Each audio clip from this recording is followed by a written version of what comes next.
ತಮ್ಮ ಜೋಬು ತುಂಬಿಸಿಕೊಂಡರು. ಮತ್ತೆ ಕೆಲವರು ತಮ್ಮ ಚೀಲಗಳಲ್ಲಿ ಎಷ್ಟು ಬೇಕೋ ಅಷ್ಟನ್ನ ತುಂಬಿಕೊಂಡರು. ಕೆಲವರು ಕಾಲಲ್ಲಿ ತುಳಿದು ಇದು ಅನವಶ್ಯಕ ಎಂದು ಚೇಳಿಸಿ ಬಂದು ಬಿಟ್ಟರು.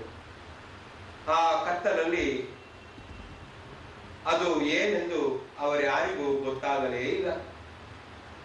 ಅವರು ಪ್ರಯಾಣ ಮುಗಿಸಿ ತಮ್ಮ ತಮ್ಮ ಊರಿಗೆ ಬಂದಾಗ ಬೆಳಕಾಗಿತ್ತು.